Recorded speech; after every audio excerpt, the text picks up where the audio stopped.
Hello. I'm going to move you up a hair a bit here. There we go. And turn you a little flatter. This week's video, and this will be posted after I get back, I'm going to be out of town this weekend on a golf trip.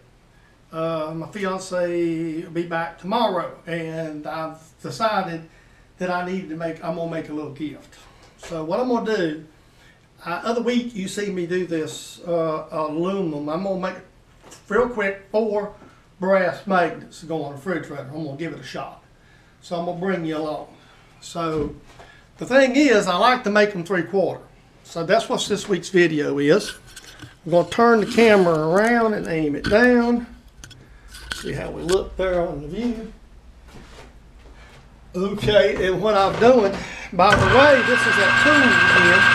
So I'm going to take another cut there. And we're going to set this one up to this cut and see where we're at. I haven't got any 3/4 brass. So I'm going to take a piece of 1 inch and make a piece of 3/4 out of it. That's step 1. Fairly straightforward planning. See, I've got the, again, I'm using the Saigon left-hand tool just because I can. So, let me see if that's close to what we want. I'm just going to caliper this right quick. Where is my good start caliper? All I'm looking for is 750. I'm at 810. So I need 10, 20, 30, 40, 50, 60 thou. Let me zero it up and got the slack out. 60 thou. Or somewhere there about 60 thou. Well, let me go down here and touch. Zero it. Somewhere about 60 thou. Should be about 30 on this dial.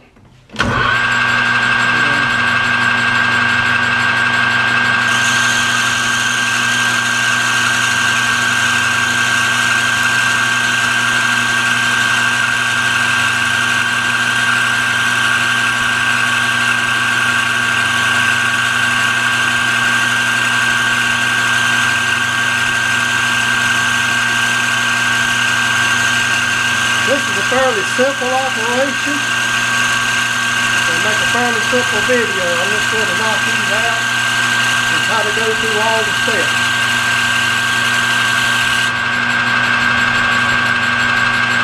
Alright, then it'll be close. Don't have to be exact 3/4, but I want it somewhere near 3/4. Alright, that's about 15 under, which is good for knurling. Alright, let me set the knurl. Alright, I see you can get a view of that.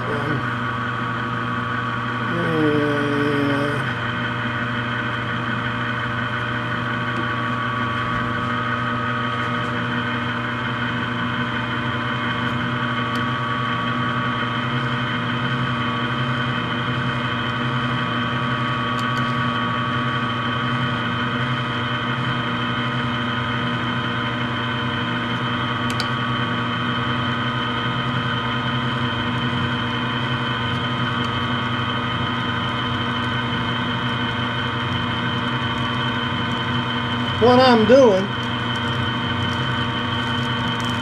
is I'm just feeling the knurl. When I get the knurl I want,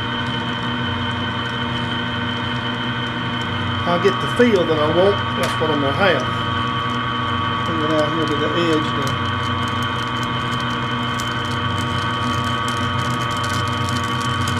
See the edge there a little bit. Okay. I always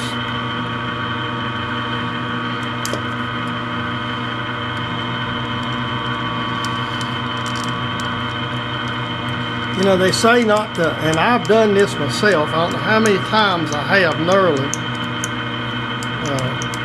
Basically, put a brush in there and caught the brush up in it. So I've done learn. This is an oil can that had a little accident, and I just made this little squirt knob. It's not really good for oiling, but it is really good for cutting oil. So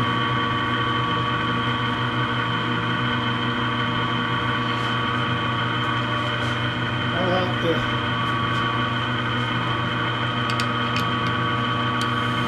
And mine's sort of, my knurl with the tool has sort of been modified to high ends, and I always like to get a good double pass over it because I want that knurl down in there good.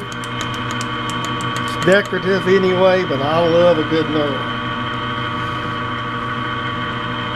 So I'll just make a couple of passes over it, let it kind of work in there. There it is. And there it is. As you'll see, I'll take a little air and hit it. And that is really good and sharp. So we'll just back this off and we'll have the knurl, and then I'll start the other operations, and we'll kind of walk you through them. As I'm gonna probably, when I start to make all the cuts, you will see, I'm just going to turn the camera on and make basically once I get set up, and I'll step you through that. So there we go. Quickly release that, by the way. There we go, to give me a release. There we go. I'll tighten this up in a second.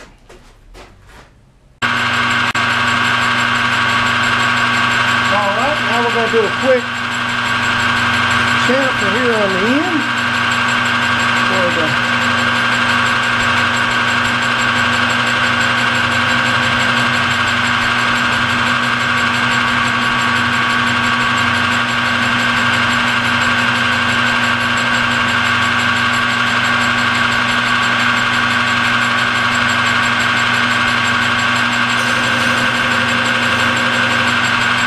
Do a little quick face.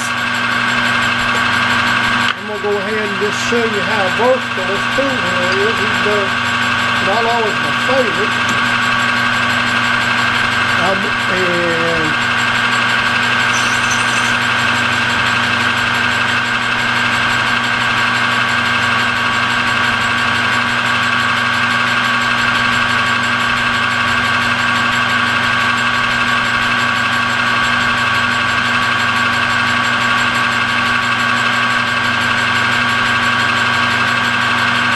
So case in point, if you get off of a left-hand tool with something like this, you can use it.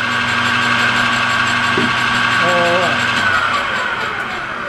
Now, while we're running, I'll just leave the camera running. I've got all this set up from the other day. So now we're going to go in here at the brass, and I'm going to probably go down a gear here a minute to about the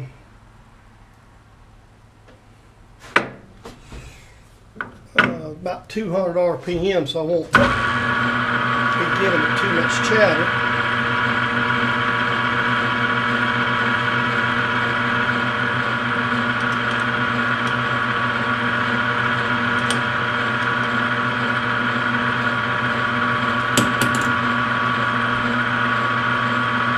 Alright, and then we're going to go right back up to 600. Okay. We want 600, which will be, excuse me, C3. We go C1 to C3. That's, excuse me, wrong lever. Okay. Alright, we'll get this little boring bar, and we'll kind of go in here. There's not a size to this because there's a magnet that's going to be used, and that magnet's going to come in, and this may be a little deep, but we'll see. We'll just go in here at the magnet because we need it about like that. The boring bar.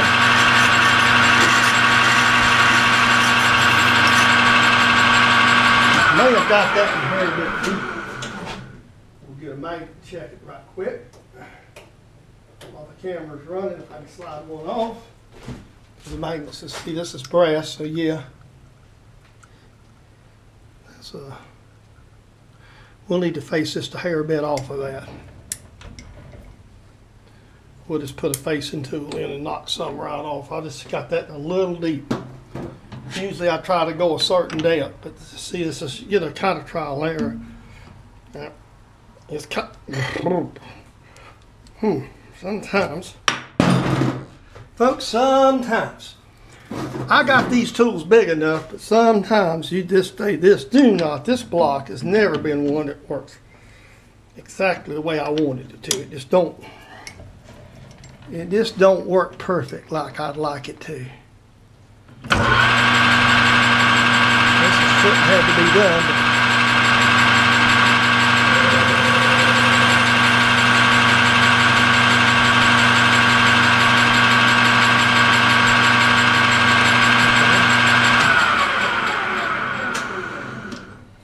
All right. Let's reach up there and get the cut them off tool. This is what it is. This one thing about this compared to a wedge block is a wedge block will let you get to it. All right.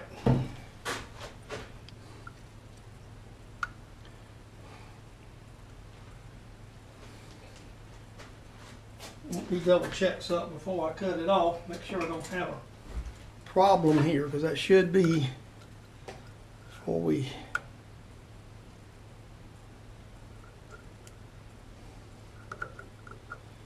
just check our numbers right quick.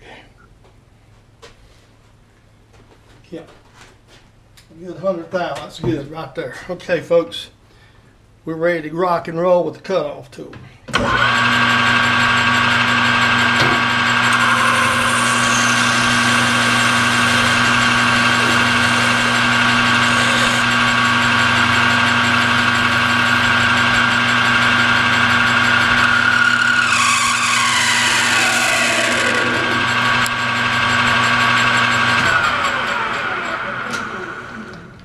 One down. I'm gonna make about 4 or 5 right quick. So that's what we're gonna be doing. There's one down. Okay. Now we're gonna face the nub off. You see, that may be not straight. I don't know, but here's how we do it. I'm gonna probably do a couple while I got the camera going. All right. That one's straight now. See what I done is put the roller in there, hit it. Squeeze it just a little bit. I know it's going to hit the knurl just a hair, but there's not as much we can do about it this time. And then we're going to go right up here, and then we're going to touch it with the facing tool. Go back, and then we're just going to turn the compound in just a smidge. And we're going to push feed right down. And we're going to just lightly face it off. And I mean so. It's facing ever so lightly up at the top. All we're trying to do is get rid of the nub.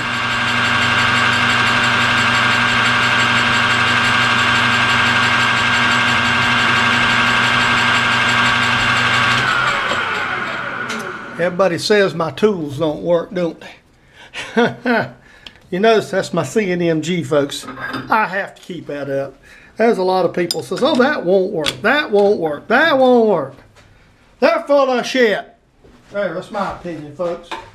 YouTube, you got the word shit out of me. I'm kind of like somebody else. I like to debunk stuff. A lathe's a lathe is a lathe. It don't make a damn how little, how big, what it is, still a lathe. Them tools are working in a 30-horse CNC, taking 200 thousandths aside. People like A-Bomb puts them in them big old manuals and takes them big chonkins cuts.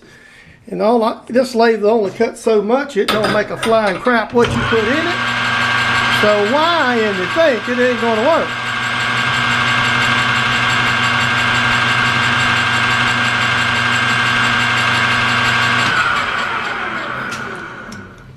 I'm just going to tape for just a second. I'm not going to bore you with rinse and repeat, but that one's just a little crookeder so you can see what that roller does. And then I'm going to finish the rest of these up. Then I'm going to take you over to the bench and we're going to glue them up.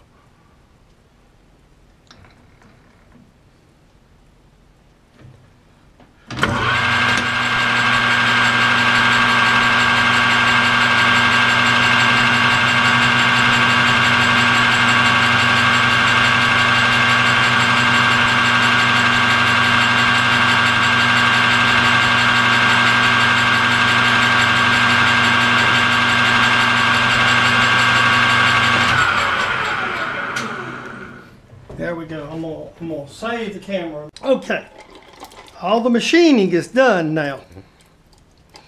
So what's left is actually cleaning them up. What I done is I got this container right here, and it's full of acetone. And I just drop them into acetone real quick like, and that'll, I use this for washing oils and stuff also, no biggie. So there's 5 of them. This is a quickie. Gonna make it easy for a gift. So. And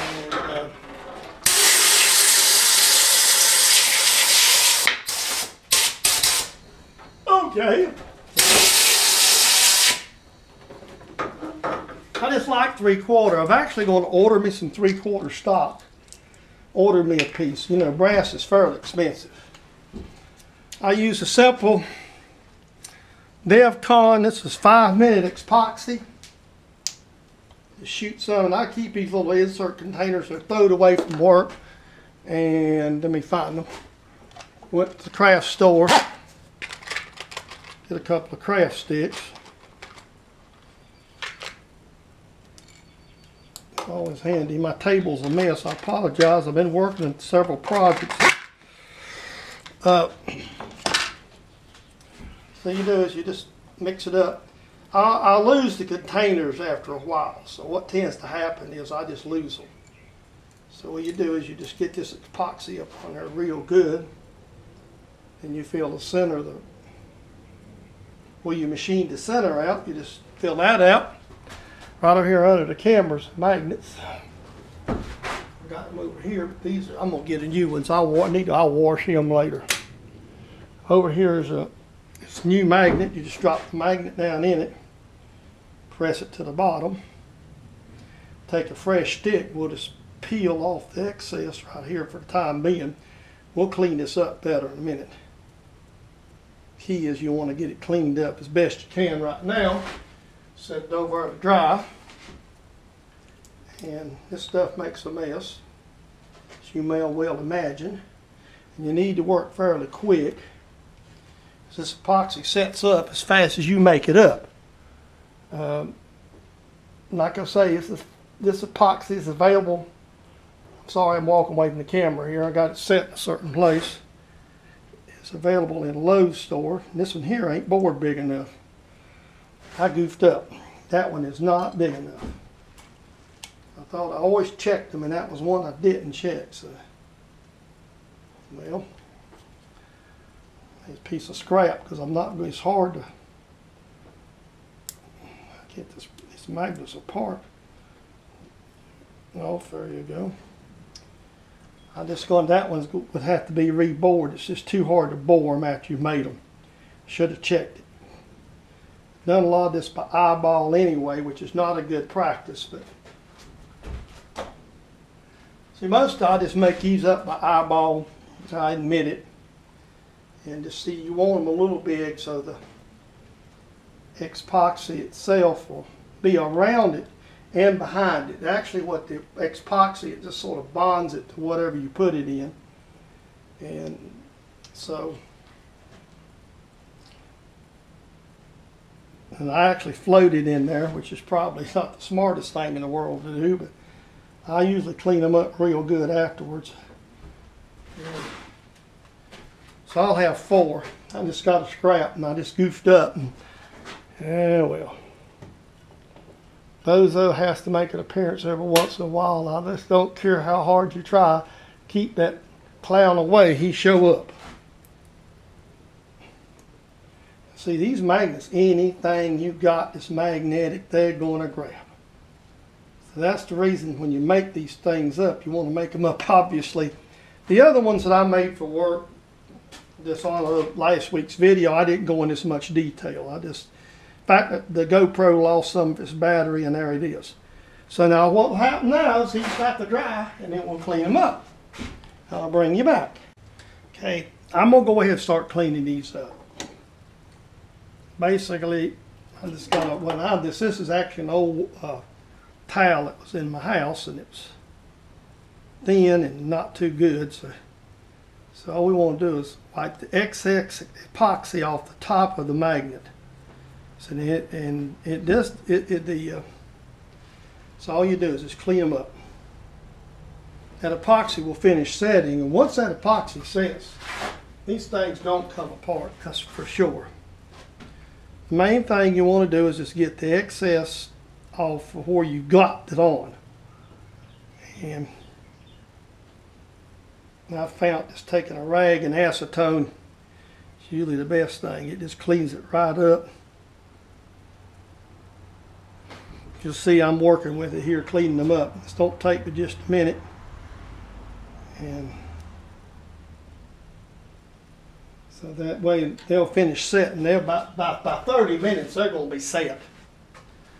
And really what you want to do is, you see it's already starting to gel up at the top.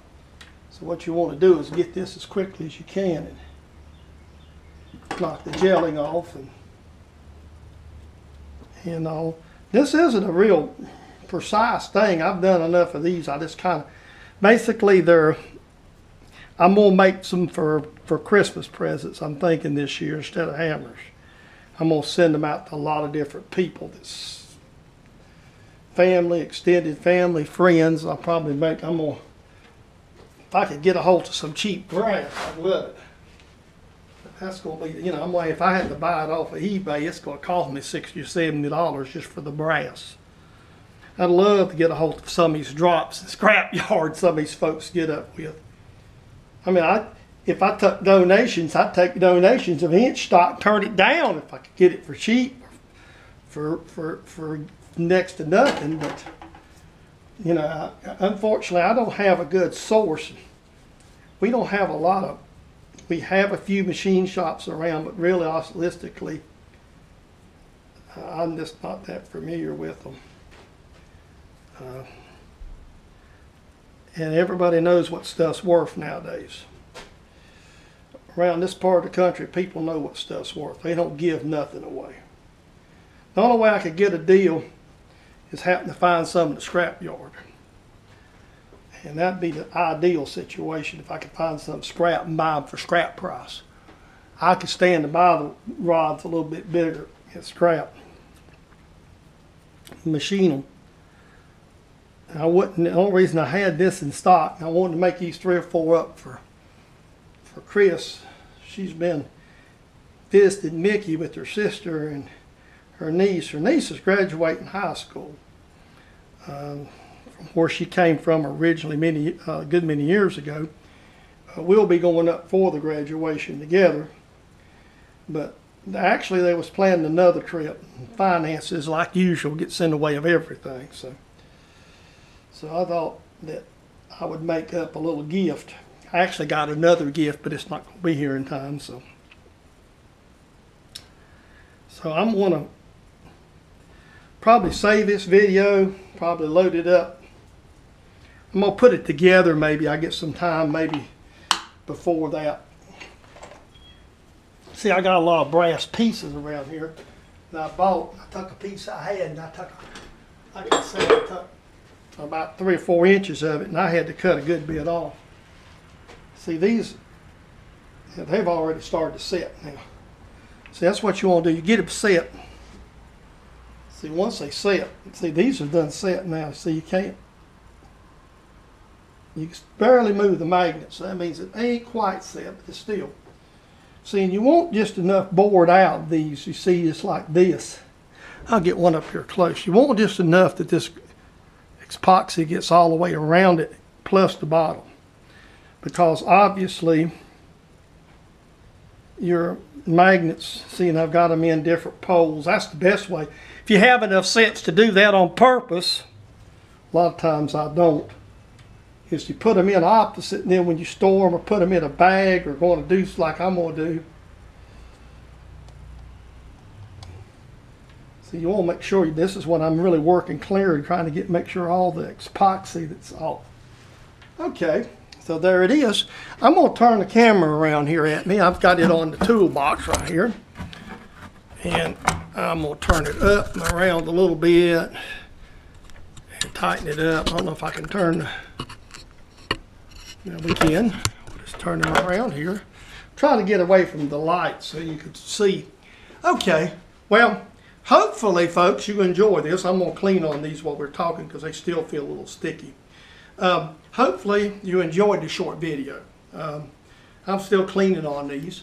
Basically, this will probably be this week's shop talk. I know you've seen this before, but or you've seen pieces of it, but this is the whole process. You know, it makes a nice little, beautiful looking little refrigerator magnet. It's just something out of the ordinary. And I'm thinking I'll make some for, excuse me, not looking at the camera, I'm cleaning. Thinking I'll make some for gifts this year. I ain't really decided, that's just a thought I've came across because I like to make little gifts. That's what I'm going to do with these four. I'm actually going to give them to my fiance as a gift because she come back from Disney.